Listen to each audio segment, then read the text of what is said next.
Olá, boa tarde. Você acompanha agora as principais notícias do Brasil e do mundo desta quarta-feira. E eu começo essa edição com uma boa notícia. A vacina da Johnson & Johnson é segura e produz resposta imune. Os resultados dos testes da fase 1 e 2 do estudo clínico mostram que mais de 90% dos participantes produziram anticorpos. Os resultados positivos publicados no The New England Journal of Medicine foram obtidos após a aplicação única do imunizante em voluntários com 2 dosagens diferentes. Essa característica é tida como diferencial da vacina, já que representaria uma imunização acelerada da população. Os pesquisadores analisaram os resultados da aplicação da vacina em 805 participantes.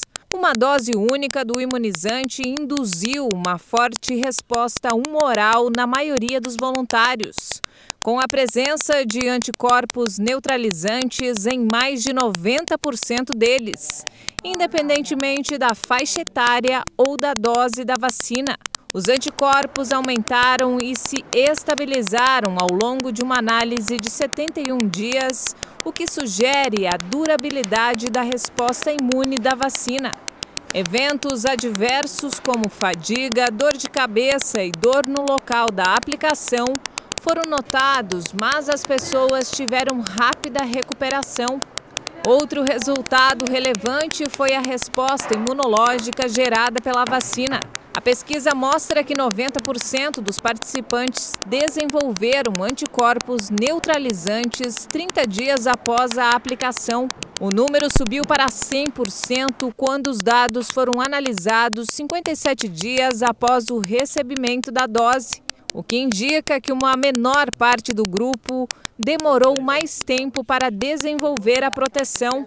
A vacina da Johnson & Johnson está nos planos do Brasil. O plano divulgado pelo Ministério da Saúde em dezembro mostra a inclusão de 38 milhões de doses do imunizante. E ainda falando sobre coronavírus, a Fiocruz informou que a vacina de Oxford contra a Covid-19 só vai ser entregue em março. O órgão espera a chegada de um insumo que vem da China para iniciar a produção do imunizante no Brasil. A Fundação Oswaldo Cruz enviou um ofício ao Ministério Público Federal para informar que a entrega da vacina de Oxford contra a Covid-19 vai atrasar de fevereiro para março. O motivo para o atraso na produção no Brasil é a falta de insumos para a fabricação da vacina de Oxford em parceria com a AstraZeneca. A Fiocruz ainda não recebeu o composto para o início da produção, que é o ingrediente farmacêutico ativo, o IFA, de responsabilidade da AstraZeneca. O insumo vem da China, mas, segundo a Fundação, ainda não tem data para chegar. O recebimento do ingrediente estava previsto, a princípio, para janeiro.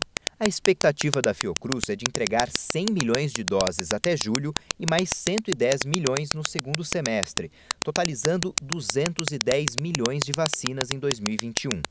E para começar a distribuição da vacina no país, ainda é necessário o registro sanitário definitivo. De acordo com a Fiocruz, a previsão é de que a reunião com a Anvisa seja agendada nesta semana. E a campanha nacional de vacinação contra a Covid-19 no Brasil começou pelo grupo mais exposto ao vírus, que são os profissionais da saúde.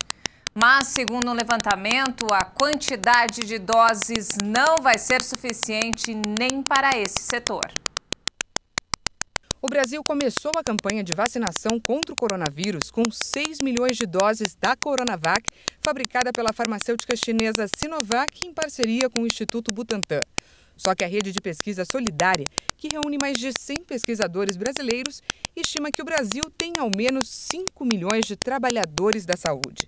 E como a aplicação é em 2 doses, seriam necessárias 10 milhões de doses apenas para esses profissionais, ou seja, 4 milhões a mais do que o país dispõe hoje. A Agência Nacional de Vigilância Sanitária, Anvisa, também aprovou o uso emergencial da vacina da Universidade de Oxford e do laboratório AstraZeneca, em parceria com a Fiocruz. E o Ministério da Saúde encomendou 2 milhões de doses desse imunizante.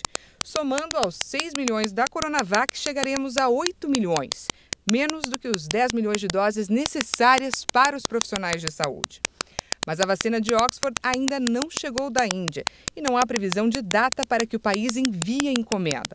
Pelo Plano Nacional de Vacinação, o primeiro grupo prioritário é ainda maior.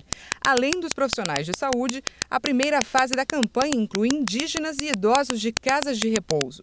Mas como não há vacinas suficientes neste momento para toda essa população, é preciso estabelecer prioridades dentro desse primeiro grupo.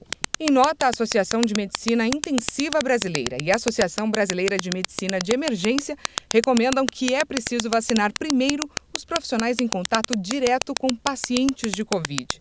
Tanto profissionais da saúde, como também os de transporte hospitalar, setores de imagem, de coleta de exames e técnicos de laboratório que processam amostras de testes e exames, profissionais de limpeza e higienização destes setores. E a distribuição de vacinas contra a Covid-19 avança no Brasil. A Força Aérea Brasileira entregou 10 mil doses do imunizante em áreas distantes na Amazônia nesta terça-feira e índios receberam suas primeiras doses. Em Tabatinga, município do Amazonas, na região do Alto Solimões, os índios da comunidade Umariaçu 1 receberam as primeiras doses da Coronavac. O Amazonas foi duramente atingido por uma segunda onda de Covid-19 e uma nova cepa do coronavírus com origem na região já foi identificada. Segundo o site de análises de dados Our World in Date, 6.815 brasileiros já foram vacinados contra o vírus. O número de contágios e mortes pela doença segue crescendo no país. E de acordo com o balanço atualizado do Ministério da Saúde, mais de 8 milhões e 500 mil já foram contaminados, com 211.491 óbitos pela doença. Nas últimas 24 horas foram registradas 1.192 mortes. O balanço tende a ter números menores aos domingos e segundas-feiras e maiores nas terças-feiras, porque as secretarias de saúde têm dificuldades em repassar dados nos finais de semana. E nos destaques internacionais, nos últimos momentos como presidente dos Estados Unidos, Donald Trump deixou a Casa Branca de helicóptero, fez um discurso rápido em uma base militar e embarcou no avião presidencial para deixar a capital americana. De acordo com um porta-voz, ele deixou uma carta para o sucessor. Ao lado da primeira-dama Melania, ele embarcou no helicóptero presidencial, o Marine One, que o levou a uma base aérea em Washington, onde fez o discurso de despedida. De acordo com o porta-voz da Casa Branca, Trump deixou uma carta no Salão Oval para Joe Biden, uma tradição americana pelos presidentes que deixam o cargo. Somente um adeus. Amamos vocês. Estaremos de volta de alguma maneira.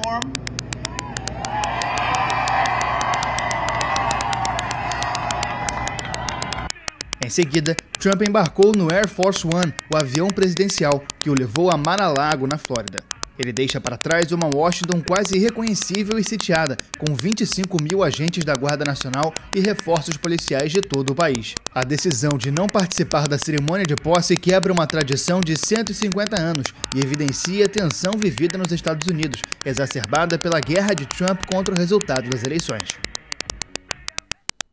E o gabinete de transição do presidente eleito dos Estados Unidos, Joe Biden, que toma posse hoje, anunciou medidas que vão ser adotadas pelo novo governo.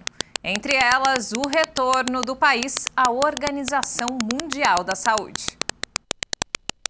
O novo governo vai adotar mudanças em relação a questões sanitárias e econômicas de combate à pandemia.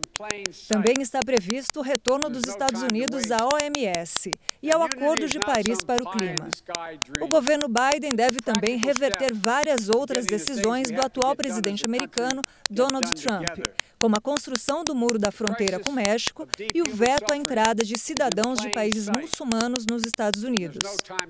A posse de Biden deve acontecer sem a presença de uma multidão e também sem a participação de Trump. Depois da cerimônia, Biden deve assinar uma combinação de ordens executivas, memorandos, diretivas e cartas para dar os primeiros passos iniciais. E não temos mais tempo, essa edição fica por aqui. Outras informações você acompanha durante a nossa programação. Uma ótima tarde para você.